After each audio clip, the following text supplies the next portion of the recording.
Pela localização, este é considerado o local tradicional do milagre bíblico, pelo qual Moisés dividiu o Mar Vermelho. Mas nossos peritos dizem que 3.000 anos de tradição estão errados. O maior problema que vejo nisso é que, na época, Ramsés II controlava toda a península do Sinai. E aí os hebreus estariam sob controle egípcio.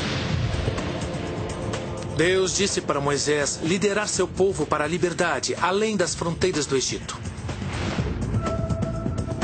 Humphreys acredita que a rota do Êxodo deve ter sido diferente, o que nos dá um outro mapa da Bíblia. Então, se os israelitas queriam sair do Egito, precisariam atravessar a península do Sinai o mais depressa possível.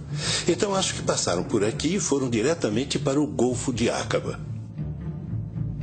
Em vez de cruzarem o Mar Vermelho a 80 quilômetros da capital do faraó, Humphreys acredita que Moisés e os hebreus chegaram ao Mar Vermelho em Acaba, 480 quilômetros a leste. Há outro motivo para esta conclusão, com base nas caminhadas que Moisés fazia. A meta de Moisés era chegar à sua antiga terra, onde ouviu a voz de Deus, Midian, onde hoje fica a Arábia Saudita. Mas quando os hebreus chegaram ao litoral, a Bíblia diz que o exército do faraó os alcançou. Então Moisés levantou seu cajado e o Mar Vermelho se dividiu.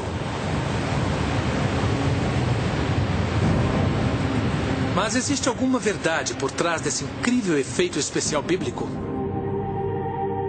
Alguns cientistas acreditam que sim, se as condições certas estivessem presentes. A chave para desvendar esse antigo mistério está na descrição bíblica do evento. O livro do Êxodo diz: Moisés estendeu a mão sobre o mar e o Senhor fez o mar recuar com um forte vento leste que soprou a noite inteira.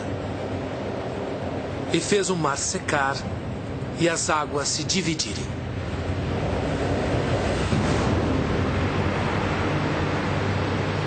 Para nós isso não é uma prova, mas uma indicação de que talvez esse fenômeno tenha sido induzido pelo vento.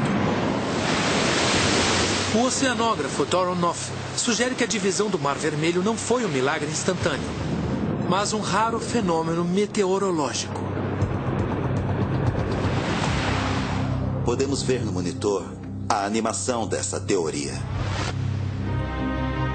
É um fenômeno que acontece em águas rasas. Está vendo o vento soprando da praia para a parte mais funda? Se o vento for forte o bastante e o golfo raso o bastante, a água pode recuar tanto que as irregularidades do leito ficam expostas.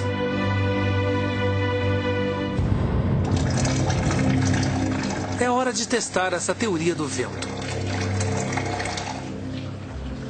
Na Universidade Estadual da Flórida, Noff e sua equipe de técnicos construíram um tanque gigante e o encheram com água salgada, convenientemente tingida de vermelho.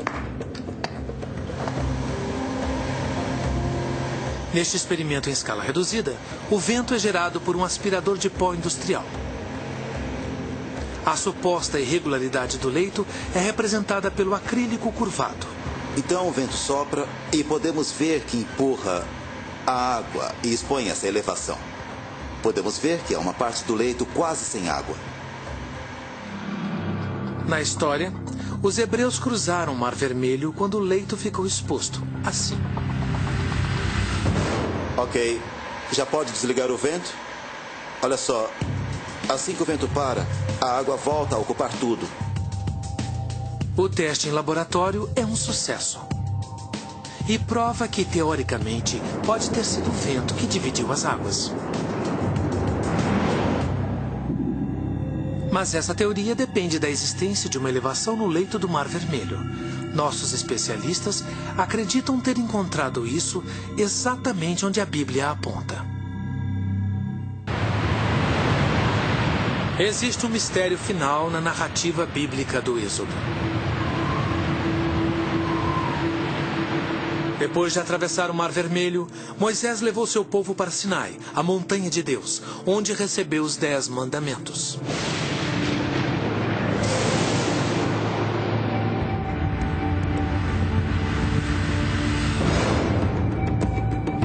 Existe um monte chamado Sinai na península do Sinai. Considerado um monte bíblico desde o século IV d.C., ele recebe milhares de peregrinos todos os anos. Mas, se nossa teoria estiver correta, este pico não pode ser o lugar onde Moisés recebeu as leis. Se o povo escolhido atravessou mesmo o Mar Vermelho em Acaba e não em Suez, o atual monte estaria a 250 quilômetros dos hebreus. Onde fica o verdadeiro Monte Sinai? O livro do Êxodo nos dá uma pista. Quando Moisés e os hebreus seguem as indicações de Deus. E o Senhor ia diante deles, de dia numa coluna de nuvem para mostrar o caminho. E de noite numa coluna de fogo para iluminá-los, para que caminhassem de dia e de noite.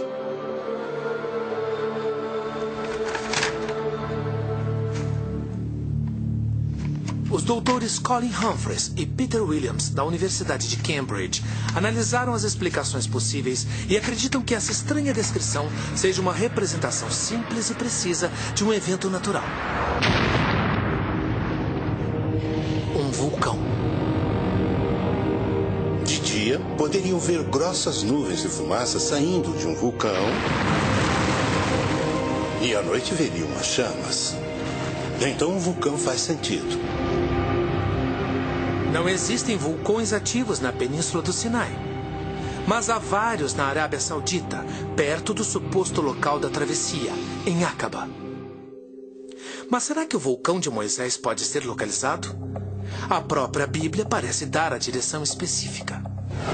Olha, se fossem por aqui, seriam 11 dias de viagem. Humphreys e Williams reuniram mapas antigos que acreditam conter provas que levam à Montanha de Deus, com o auxílio de um mapa verbal que aparece codificado nas palavras da própria Bíblia, no livro do Deuteronômio. Acho que uma pista fundamental para a localização do Monte Sinai vem de um relato do Deuteronômio. É essa jornada de 11 dias, de Cades Barneia até o Monte Sinai. Os peregrinos percorriam, em média, 60 quilômetros por dia. E isso resulta em 660 quilômetros. A cidade de Cades Barneia aparece em muitos mapas antigos. E num raio de 660 quilômetros, só há um vulcão ativo grande o bastante para criar uma coluna de fumaça que os hebreus poderiam ver e seguir a muitos quilômetros de distância. Ele se chama Monte Beder. E quando Moisés recebe as leis no monte, a Bíblia diz: "E a fumaça subiu como fumaça de uma fornalha, e todo o monte tremia grandemente." Uma erupção impressionante que só poderia ter vindo de um vulcão ativo. Se aceitarmos o Monte Sinai como um vulcão, me parece que a única montanha que se enquadra nisso é o Monte Beder, e nenhuma outra. Nossos investigadores bíblicos criaram uma sequência de teorias baseadas na ciência, que parecem se adequar perfeitamente à narrativa bíblica. Das 10 pragas do Egito, a divisão do Mar Vermelho, até a Montanha de Deus. Os milagres do Êxodo podem ser explicados por fenômenos científicos, mas isso não torna a história menos milagrosa. Quando você pensa nas dificuldades que eles enfrentaram, eles pediram a Deus com todo o seu coração. E Deus se manifestou e mandou um libertador. Eu acho que é uma grande história. Mas, para os fiéis, descobrir a ciência por trás da Bíblia pode não ser tão importante. O Êxodo é uma história que fala de perdedores, que, com fé e perseverança, conseguiram superar toda a opressão e todos os problemas que enfrentaram na vida.